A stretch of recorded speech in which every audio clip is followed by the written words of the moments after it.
Sud Radio, la France dans tous ses états, les perles du jour. Conséquence immédiate de la mort de Liana, le ministre de la Justice Gérald Darmanin a ordonné ce week-end aux magistrats de reprendre les 70 000 plaintes concernant des enfants d'ici au 14 juillet. Oui, le ministre de la Justice, Gérald Darmanin, a annoncé dimanche 7 juin, hier, qu'il allait demander aux procureurs généraux de reprendre l'intégralité des plaintes qui touchent les enfants, soit environ 70 000 dossiers, d'ici au 14 juillet, dans le sillage de l'affaire Liana. Je ne partirai pas en vacances et il n'y a pas un haut magistrat qui va partir en vacances tant qu'il n'aura pas reçu un par un les procureurs généraux pour faire le bilan, a encore prévenu le garde des Sceaux, qui réunit aujourd'hui, a réuni à 8h30 à la chancellerie les procureurs généraux. Il donnera ensuite une conférence de presse qu'il a donnée à 10h30. Il y a eu des défaillances graves dans cette affaire, a estimé le ministre de la Justice, citant les remontées de ces procureurs généraux. Il a assuré qu'il rendra public le rapport de l'inspection qui, sous 15 jours, dira qui sont les responsables de cette défaillance. Des sanctions sont donc possibles et prévues par la Constitution, a-t-il mis en garde en précisant qu'en tant que ministre de la Justice, il avait le droit de proposer des sanctions contre des magistrats du parquet, allant jusqu'à la révocation. Et si cela mérite la révocation, je proposerai la révocation, a précisé le ministre. Je pense que cette affaire a été traitée un peu comme n'importe quelle autre affaire et qu'on n'a pas compris ni à la gendarmerie, ni sans doute dans la magistrature concernée dans cette affaire précise, que quand il y a un viol sur enfant, c'est urgence absolue et qu'on devrait commencer par entendre la personne qui est accusée, a encore martelé monsieur Gérald Darmanin. Bon, et bien écoutez, on verra la suite. Pour l'instant, il n'envisage pas de démissionner malgré cet appel à la démission qui a été formulé par plusieurs partis, notamment à gauche. La justice va mal, on le sait, on le voit, et parfois ce n'est pas qu'une question de moyens, Maud. La justice manque de moyens. Combien de fois l'a-t-on entendu, à juste titre, ceci dit, mais à toutes les sauces, et pour camoufler parfois d'autres problèmes, la paresse, l'insignifiance ou l'abandon. Et vous allez entendre un échange qui illustre tout ça à la fois. Ça se passe au tribunal de Bobigny, c'est le plus grand tribunal pour enfants de France. Dans cet extrait tiré d'un documentaire de 2024 consacré aux mineurs face à la justice, une magistrate découvre une vidéo extrêmement violente d'une bande de jeunes lynchant un garçon à terre.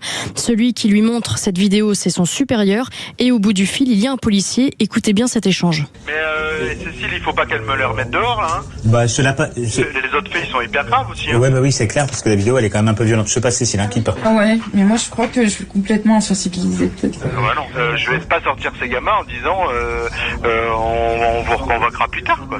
C'est la fille qui est en violé, là. Oui. On peut pas la laisser sortir du commissariat sans rien en lui disant je comprends. On convoquera. Hein. Elle a quel âge? Elle est née en 2009, donc elle a 14 ans. 14 ans? Elle a tout juste 14 ans. Enfin, moi, je serais plutôt favorable à l'ouverture d'une info pour la victime. Il faut que ça ait un sens quand même. Okay. Et puis pour l'ordre public aussi. Alors non, ce n'est pas qu'une question de moyens. Parfois, c'est juste une question de bon sens, de discernement. Là, vous entendez une magistrate qui, parce qu'elle se sent insensible aux images d'un lynchage, refuse d'ouvrir une enquête. Et c'est le policier qui va la convaincre de prendre ce dossier en charge. Alors oui, les magistrats croulent sous les dossiers d'agression impliquant des mineurs. Est-ce une raison pour fermer les yeux, pour trier en fonction de ce qui les touche ou non? Je ne crois pas. Cette vidéo ressort aujourd'hui, évidemment, 3 jours après la découverte du corps de Liana, victime collatérale d'un système au bord du gouffre. En voici l'illustration. Témoignage édifiant, Maud. Là, oui, et il fallait que ça ressorte. Oui, on comprend pourquoi il y a des dysfonctionnements dans la justice avec de tels raisonnements. Et puis vigilance, si vous êtes parent, une plateforme de jeux vidéo s'est transformée en un véritable terrain de jeu pour les pédocriminels. Oui, derrière les univers créatifs et colorés se cache une réalité beaucoup plus sombre. La haute commissaire à l'enfance dénonce un manque de contrôle alarmant. 150 millions de joueurs quotidiens, dont au bas mot au moins 69 millions de jeunes filles et garçons qui sont potentiellement exposés à un repère de pédocriminels. C'est ainsi que le jeu vidéo Roblox a été énoncé par la haute commissaire à l'enfance Sarah El Haïry. Il s'agit d'un jeu de type bac à sable, donc l'objectif est de construire des univers ouverts aux autres joueurs qui les visent avec un avatar qu'ils contrôlent, courses d'obstacles, simulation de tir, jeux de rôle. Les possibilités sont nombreuses, les dérives aussi.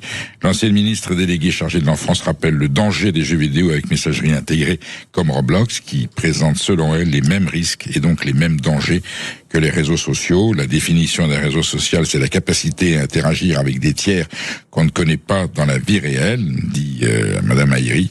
De fait, Roblox permet de discuter avec d'autres joueurs, que ce soit dans les canaux de discussion intégrés au jeu ou via une messagerie privée. Donc, attention, vous voyez, donc... Finalement, l'affaire Liana va peut-être ouvrir les yeux sur beaucoup d'anomalies ou d'aberrations qui auraient dû attirer l'attention des pouvoirs publics bien avant. Il n'est jamais trop tard pour bien faire.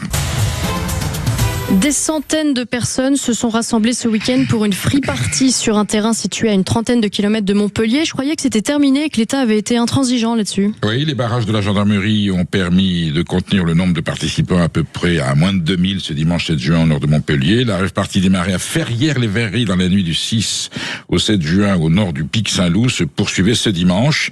La fermeture des accès routiers a permis de contenir le nombre de participants estimé à 1800 ce dimanche après le départ d'environ 200 véhicules. Soit 400 à 500 personnes. Seuls quelques tuffeurs très motivés ont continué à rallier le site à pied par des pistes et chemins de garrigue sous une chaleur écrasante parce qu'il fait très beau. Il fait très beau du côté de Montpellier. Sur place, le mur du son continue à déverser ses décibels, indifférent aux barrages environnants en fin de journée. Massés devant la scène, plusieurs centaines de jeunes dansent dans un filet de camouflage ou des parapluies pour s'abriter des rayons du soleil, certains avec une bouteille d'eau à la main, d'autres d'alcool en tout genre. 2 personnes ont été prises en charge par les pompiers samedi pour des malaises.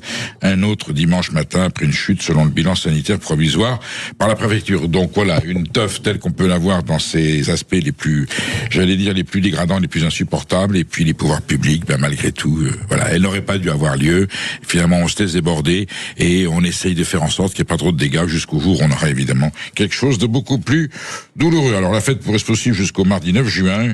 Une réunion est prévue à la préfecture après l'événement pour dresser le bilan. Je pense qu'on va avoir une commission, on va avoir une enquête pour voir ce qui s'est passé. Non, mais on est tout à fait rassurés. À la suite des émeutes du soir de la victoire du PSG, vous vous souvenez, à Paris, un commissariat entier s'est mis en grève, carrément. C'est du jamais vu à quelques mètres de l'Élysée. En plus, le commissariat du 8e arrondissement est à l'arrêt total depuis le 3 juin, sauf pour les missions de police secours. Mais de la hiérarchie à la BAC, les policiers ont décidé de taper fort pour dénoncer les décisions de justice prises à leur encontre le soir des émeutes. Plusieurs agents ont été placés en garde à vue. Il y a 2 semaines, 4 policiers de la BAC accusés d'avoir malmené des supporters en marge des quarts de finale de la Coupe du Monde en 2022 ont été condamnés à des peines allant de 3 à 12 mois de prison avec sursis. 4 agents ont été aussi placés en garde à vue à la suite d'une intervention lors d'un vol à l'étalage qui a dégénéré. Les membres du commissariat du 8e estiment qu'aujourd'hui les voyous sont protégés tandis que les policiers sont harcelés par la justice. Le soir des émeutes, ils se sont sentis évidemment impuissants et dégoûtés de voir ces hordes repartir en toute impunité, tandis que certains de leurs collègues sont aujourd'hui écoutés par l'IGPN, l'Inspection Générale de la Police Nationale, pour des interpellations ou des contacts jugés trop violents. Selon le journaliste Amaury Bucco de Valeurs Actuelles, la préfecture de police s'inquiète aujourd'hui de voir ce mouvement de grève grandir et gagner d'autres commissariats, surtout à la veille de la Coupe du Monde qui commence cette semaine. Eh ben, on est rassurés avec Bonne ce genre ambiance. Des enfants déguisés en combattants, ça se passe aussi au Sahel et à Montreuil. Oui, une vidéo d'enfants en tenue militaire et arborant des pistolets factices lors d'un spectacle de fin d'année à Montreuil, en Seine-Saint-Denis, suscite l'émoi sur les réseaux sociaux. Le ministre de l'Éducation nationale lui-même a dénoncé ces images choquantes.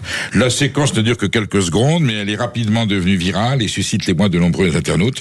Une vidéo captée durant le spectacle de fin d'année de l'école métal à Nanteuil, à Montreuil, fait polémique à cause de ça. On voit 6 jeunes enfants vêtus en t-shirt, couleur treillis militaire, un bandeau sur le front, vous savez, comme on le voit dans les images de guerre, et lunettes de soleil, et tenant à la main des pistolets en plastique. Ils dansent au son du morceau de rap Charger du groupe Triangle des Bermudes. Durant l'extrait de 47 secondes, visiblement capté par un ou une des parents d'élèves dans l'assistance, les enfants dansent et prennent la pause, alors que l'on peut entendre des paroles: sortez les armes, chargez. Je ne sais pas si ce sont de futurs militants. En tout cas, ce n'est pas rassurant, et la scène a été relayée par le compte X jugé coupable qui se présente comme actif dans la lutte contre la cybercriminalité en identifiant et signalant publiquement des contenus incitant à la haine, notamment antisémites. Heureusement qu'on a des gens qui sont vigilants. Voilà pour le perle d'aujourd'hui. Pour conclure, Perico, aujourd'hui, nous célébrons l'anniversaire d'un artiste américain avec une chanson remise au goût du jour grâce aux trends sur TikTok. Écoutez.